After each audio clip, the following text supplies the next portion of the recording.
नमस्कार, चंडीगढ़ से आपका स्वागत है। मैं हूं आरजू। आइए सबसे पहले नजर डालते हैं कुछ अहम खबरों पर। राज्यसभा में राष्ट्रपति के अभिभाषण पर धन्यवाद प्रस्ताव पर चर्चा के दौरान कृषि मंत्री ने कहा कि किसानों का जमीन पर मालिकाना हक रहेगा सुरक्षित। भारतीय रिजर्व बैंक ने की मौद्रिक नीति की घोषणा, ब्याज दरों में कोई बदलाव नहीं। और देश भर में अब तक 49,59,000 से अधिक लोगों को लगाए गए कोविड के टीके। अब समाचार विस्तार से। कृषि मंत्री नरेंद्र सिंह तोमर ने कहा कि किसानों का जमीन पर मालिकाना हक सुरक्षित रहेगा। राज्यसभा में राष्ट्रपति के अभिभाषण पर चर्चा करते हुए कृषि मंत्री ने आज आश्वस्त करते हुए कहा कि किसान सम्मान निधि में कोई कमी नहीं आएगी। मनरेगा में बजट 38,000 करोड़ का होता है, खर्च 49,000 करोड़ का होता है, तो अगले बार फिर 49 हो जाता है, फिर अगले बार जो खर्चा 59,000 करोड़ हो जाता है। इसी प्रकार से आज भी अगर हम देखेंगे 61 की जगह 1,11,000 करोड़ किया। जैसे रजिस्ट्रेशन बढ़ेगा, मैं आपके माध्यम से सदन को भी और किसानों को भी आश्वस्त करना चाहता हूं कि प्रधानमंत्री किसान सम्मान निधि योजना में पैसे की कोई कमी नहीं आने दी जाएगी। आप बिल्कुल बेफिक्र रहें। उन्होंने स्पष्ट किया कि नए कृषि कानूनों में कोई कमी नहीं है, लेकिन सकारात्मक सुझाव का भी स्वागत किया जाएगा। भावना के अंतर्गत जिन बिंदुओं को चिन्हित किया जा सकता था, उनको भी चिन्हित करके बताया कि हमको आपकी लगती है कि आपको यह शंका है कि एपीएमसी खत्म हो जाएगी, तो हम इस पर विचार करते हैं। एपीएमसी खत्म नहीं होगी। हमने एक के बाद एक उनको प्रस्ताव देने का भी प्रयत्न किया, लेकिन मैंने साथ में यह भी कहा कि अगर हम भारत सरकार किसी भी संशोधन के लिए तैयार है, इसके मायने ये नहीं लगाना चाहिए कि किसान कानून में कोई गलती है। सरकार द्वारा उठाए विभिन्न कदमों का जिक्र करते हुए कृषि मंत्री ने कहा कि किसानों को ठीक दाम मिले, खरीद में ट्रांसपेरेंसी हो। इसी के लिए 1000 मंडियों को ई मंडियों के रूप में परिवर्तित किया गया है। 1000 और मंडियों को ई मंडियों में परिवर्तित करने के लिए इस साल के बजट में प्रावधान हो गया है। उन्होंने कहा कि इसी प्रकार से हम लगातार कोशिश करते हैं कि किसानों की आमदनी दोगुनी हो और देश की जीडीपी में किसानों का योगदान तीव्र गति से बढ़े। उन्होंने सदन के माध्यम से किसानों को कहा कि प्रधानमंत्री नरेंद्र मोदी किसानों के लिए समर्पित हैं और आगे भी रहेंगे। उन्होंने कहा कि नरेंद्र मोदी जो कृषि सुधार बिल लेकर आए हैं, वो किसानों के हित में है और इस बिल से किसानों के जीवन में क्रांतिकारी परिवर्तन आएगा। भारतीय रिजर्व बैंक ने आज कहा कि मौद्रिक नीति की समीक्षा में प्रमुख नीतिगत दरों पर यथास्थिति बनाए रखी गई है। यह विकास की गति को तेज करने और कोविड महामारी के प्रभाव को कम करने के लिए चालू वित्त वर्ष और अगले वित्त वर्ष की शुरुआत पर जारी रहेगा। रेपो दर को 4% और रिवर्स रेपो दर को 3.35% पर अपरिवर्तित रखा गया है। बैंक के गवर्नर शक्तिकांत दास ने नीति की समीक्षा की मुंबई में घोषणा करते हुए बताया कि वर्ष 2021-22 के दौरान सकल घरेलू उत्पाद की दर 10.5% रहने का अनुमान है। And to 5.2% to 5% in the H1. Let me repeat, for the current quarter, our projection is that CPI inflation will be 5.2%, and for H1, the range we are giving is 5.2% to 5%. उन्होंने कहा कि चालू वित्त वर्ष की चौथी तिमाही के लिए उपभोक्ता मूल्य सूचांक आधारित मुद्रास्फीति की दर का अनुमान संशोधित करके 5.2% कर दिया गया है। श्री दास ने कहा कि वर्ष 2020 में हमारी क्षमताओं और धीरज का परीक्षण किया गया, जबकि 2021 एक नया आर्थिक युग का सूत्रपात करेगा। रिजर्व बैंक के गवर्नर ने कहा कि कोरोना संक्रमण के दूसरे दौर की आशंका कम होने के साथ ही देश में सामान्यकरण की प्रक्रिया गति पकड़ रही है। उन्होंने कहा कि उपभोक्ता का विश्वास मजबूत हो रहा है और विनिर्माण सेवाओं और बुनियादी ढांचा क्षेत्र की व्यावसायिक उम्मीदें भी बढ़ी हैं। देश भर में अब तक 49,59,000 से अधिक लोगों को कोविड के टीके लगाए जा चुके हैं। केंद्रीय स्वास्थ्य मंत्रालय ने कहा कि कल 5,09,000 से अधिक लोगों को कोविड के टीके लगाए गए। बीच कल 15,000 से अधिक रोगियों के ठीक होने से देश में स्वस्थ होने की दर बढ़कर 97.16% हो गई है। स्वास्थ्य मंत्रालय ने कहा कि अब तक 1 करोड़ 4 लाख रोगी कोविड संक्रमण से ठीक हो चुके हैं। इस समय देश भर में 1,51,700 सक्रिय मामले हैं, जो कुल संक्रमित लोगों के केवल 4% रह गए हैं। देश में कल 12,408 नए मामलों की पुष्टि हुई है। इसके साथ ही संक्रमित लोगों की कुल संख्या 1 करोड़ 8 लाख से अधिक हो गई है। स्वास्थ्य मंत्रालय ने कहा कि पिछले 24 घंटों के दौरान 120 रोगियों के मौत की पुष्टि हुई है। इसके साथ ही कोविड से मरने वालों की संख्या 1,54,000 से अधिक हो गई है। भारतीय आयुर्विज्ञान अनुसंधान परिषद ने कहा कि कल विभिन्न जांच केंद्रों में 7,15,000 से अधिक लोगों की जांच की गई। अब तक देश में 9 करोड़ 99 लाख लोगों की जांच की जा चुकी है। चंडीगढ़ में कल 12 कोरोना संक्रमण के नए मामले सामने आए हैं। स्वास्थ्य विभाग की ओर से कोरोना की जांच के लिए पिछले 24 घंटे के दौरान 1,209 नए टेस्ट किए गए, जिनमें से 12 की रिपोर्ट पॉजिटिव रही है तथा शहर में कोरोना के एक्टिव मामलों की संख्या 187 हो गई है। स्वास्थ्य विभाग तथा प्रशासन संक्रमण की रोकथाम के लिए प्रयासरत है। प्रतिदिन शहर के विभिन्न क्षेत्रों में मोबाइल टेस्टिंग वैन टीमों द्वारा निःशुल्क कोरोना जांच का कार्य किया जा रहा है। स्वास्थ्य विभाग की ओर से अब तक चंडीगढ़ में कोरोना की जांच के लिए कुल 2,21,572 टेस्ट किए गए हैं, जिनमें से 1,99,593 नमूनों की रिपोर्ट नेगेटिव रही तथा कुल 21,036 मामलों में कोरोना होने की पुष्टि हुई। शहर में अब तक 337 कोरोना संक्रमितों की मृत्यु भी हो चुकी है तथा प्रतिदिन कोरोना संक्रमित स्वस्थ हो रहे हैं। कल भी शहर में 19 अन्य कोरोना संक्रमित स्वस्थ हुए हैं, जिनके बाद इस बीमारी से शहर में ठीक होने वालों की कुल संख्या 20,512 हो गई है।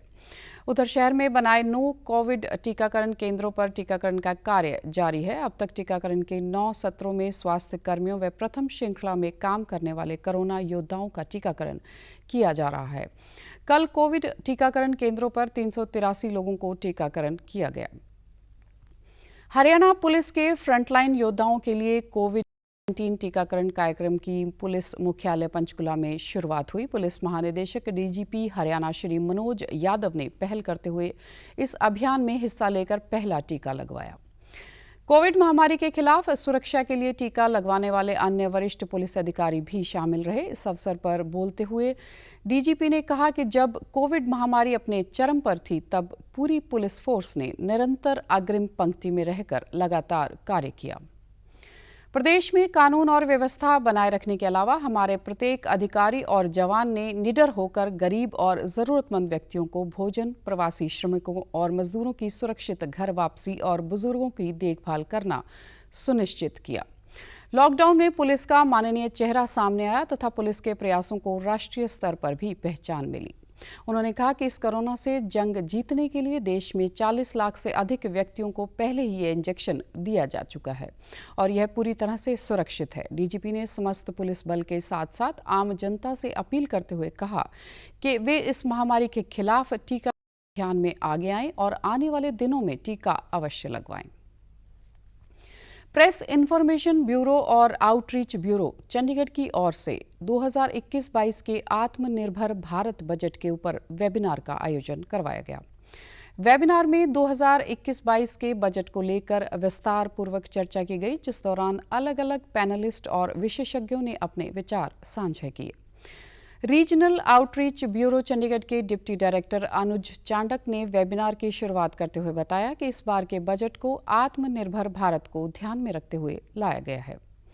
उन्होंने बताया कि इस साल के बजट में स्वास्थ्य, कृषि, उद्योग और अन्य तरह के सेक्टरों को ध्यान में रखा गया है। This budget was presented under the backdrop of a global pandemic, a crisis that we faced, and the whole across the world that countries across the world have faced it. And this budget had focuses on a vision for the Atmanirbhar Bharat. Budget has been for 6 pillars of the health, physical and financial capital infrastructure, inclusive development, agriculture, innovation and R&D, and minimum government and maximum governance.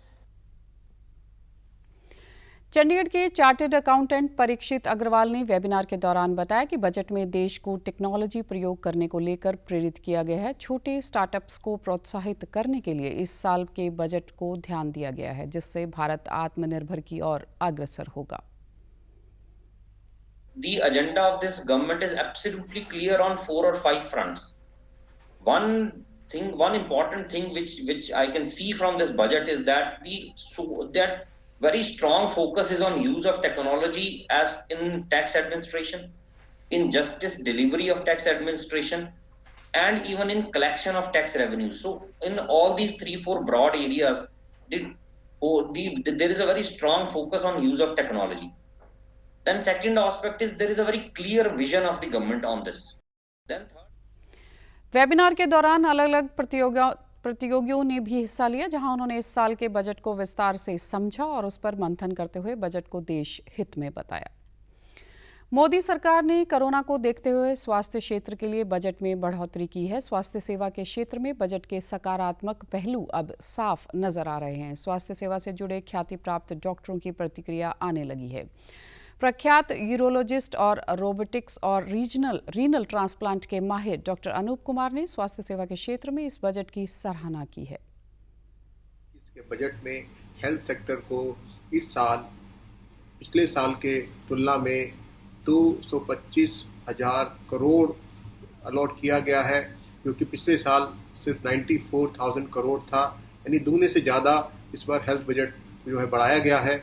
इस सराहनीय कदम के लिए मैं पूरे भारत की जो doctors community है उनकी तरफ से भारत सरकार को हार्दिक बधाई और अभिनंदन करना चाहूँगा। जैसा कि आप जानते हैं कि पूरा विश्व इस समय कोरोना महामारी से जूझ रहा है और इस बजट के बढ़ जाने से भारत की लड़ाई कोरोना के विरुद्ध बहुत ही मजबूत हो जाएगी। ऑलरेडी आयुष्मान भारत स्कीम के अंतर्गत पूरे विश्व में और पूरे भारत में 50 करोड़ से ज़्यादा लोगों को इस स्कीम का फ़ायदा मिल रहा है, उनको मुफ्त सुविधाएं मिल रही हैं। अब इस बजट के बढ़ जाने से हमें पूरी उम्मीद है कि पूरे देश के दूर दराज के इलाकों में हेल्थ फैसिलिटीज़ को और मजबूत बनाया जाएगा। स्वास्थ्य सेवा के क्षेत्र में अगले 6 सालों में करीब 61,000 करोड़ सरकार खर्च करेगी। स्वास्थ्य बजट में 135% का इजाफा हुआ है। इसे 94,000 से बढ़ाकर 2.38 लाख करोड़ कर दिया गया है। राष्ट्रपति भवन कल से आम जनता के लिए फिर खुल रहा है। कोविड-19 महामारी के कारण यह पिछले वर्ष 13 मार्च से बंद था। लोग अवकाश को छोड़कर प्रत्येक शनिवार और रविवार को राष्ट्रपति भवन देख सकेंगे। इसके लिए president.of.in.ic.in या राष्ट्रपति पर सचिवालय.gov.in पर ऑनलाइन बुकिंग करवानी होगी। पहले की तरह प्रत्येक दर्शक को 50 रुपये का पंजीकरण शुल्क देना होगा। सुरक्षित दूरी के नियमों का पालन करने के लिए सुबह 10:30 बजे, दोपहर 12:30 बजे और दोपहर बाद 2:30 बजे के समय तय किए गए हैं। एक बार में अधिकतम 25 लोगों को जाने की अनुमति होगी। राष्ट्रपति भवन में दर्शकों को मास्क लगाने और सुरक्षित दूरी बनाए रखने जैसे कोविड नियमों का पालन करना होगा। कोविड-19 के कारण लॉकडाउन के बाद रेहड़ी पटरी वालों को अपना काम फिर से शुरू करने के लिए केंद्र सरकार ने प्रधानमंत्री स्वनिधि योजना शुरू की है। इसके अंतर्गत सड़क किनारे काम करने वाले लोगों को 10,000 रुपये का ऋण आसान शर्तों पर मुहैया करवाया जाता है। इस योजना के अंतर्गत अगले 2 सालों में सरकार द्वारा 50 लाख से अधिक रेहड़ी पटरी वालों को ऋण उपलब्ध करवाने का लक्ष्य है। प्रधानमंत्री स्वनिधि योजना के अंतर्गत लाभ प्राप्त करके बहुत से छोटे दुकानदारों ने अपना कामकाज फिर से शुरू किया है। विकास नगर में ओम नारायण फ्रूट बेचने का काम करता था, लेकिन लॉकडाउन के दौरान उसका काम बिल्कुल बंद हो गया और कोई आमदन नहीं रही थी। उसने स्वनिधि योजना के तहत 10,000 का ऋण प्राप्त करके फिर से अपना काम शुरू किया और अपनी जिंदगी को पटड़ी पर लाने के काबिल हुआ। उसने डीडी न्यूज़ चंडीगढ़ से बातचीत के दौरान इस योजना को उस जैसे छोटे दुकानदारों के लिए लाभदायक बताया और इस योजना की शुरुआत के लिए केंद्र सरकार का आभार व्यक्त किया।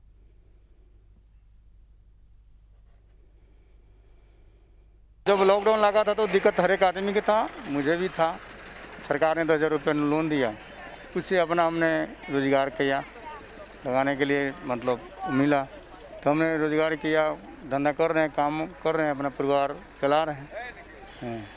सरकार को शुक्रिया है कि हम लोग गरीब आदमी को थोड़ा वो ध्यान दे रहे हैं। स्वनिधि योजना के तहत ऋण का समय पर भुगतान करने वालों को ब्याज में सब्सिडी भी दी जाती है और वे अपना ऋण समय पर चुकाने के बाद अधिक ऋण के पात्र बन जाते हैं। कोरोना वायरस का खतरा अभी टला नहीं है, इसलिए सभी से निवेदन है कि बाहर जाने के समय मास्क जरूर पहनें, सामाजिक दूरी बनाए रखें, बार बार अपने हाथ साबुन से धोएं और सैनिटाइजर का इस्तेमाल करें। 19 जिसका कहर संपूर्ण मानव जाति को अपनी आगोश में ले चुका है। टीका या दवाई उपलब्ध होने तक महामारी के खिलाफ मानवता की जंग जारी है। ऐसे में सबसे जरूरी है सावधानी और बचाव। फेस मास्क कोरोना से रोकथाम का सबसे प्रभावी उपाय साबित हुआ है। विश्व स्वास्थ्य संगठन और विशेषज्ञों की शोध का भी यही निष्कर्ष है कि मास्क से मुंह और नाक को अच्छी तरह ढककर कोरोना संक्रमण कम किया जा सकता है। कोरोना संक्रमण से बचाव के लिए मास्क पहनने के साथ ही जरूरी है मास्क को सही तरीके से पहनना। बहुत से लोग मास्क से नाक और मुंह को सही तरीके से नहीं ढकते हैं, जिससे संक्रमण का खतरा बना रहता है। बिना मास्क या फेस कवर के घर से बाहर निकलने की अभी कल्पना करना भी सही नहीं है। जुड़िए डीडी न्यूज की खास मुहिम मास्क अप इंडिया के साथ। मास्क पहने और अपने मुंह और नाक को अच्छी तरह ढकें। अपने परिवार के सदस्यों और दोस्तों को मास्क पहनने के लिए कहें। Mask up India, mask up India. DD news के माध्यम से सबको बताना है, कोरोना को हराना है, मास्क जरूर लगाना है। Mask up India, mask up India, mask up India. और आप हमारे समाचार YouTube channel DD news Chandigarh, Facebook DD news Chandigarh और Twitter handle DD news CHD पर भी देख सकते हैं। इसी के साथ चंडीगढ़ से समाचारों का सिलसिला समाप्त होता है। नमस्कार।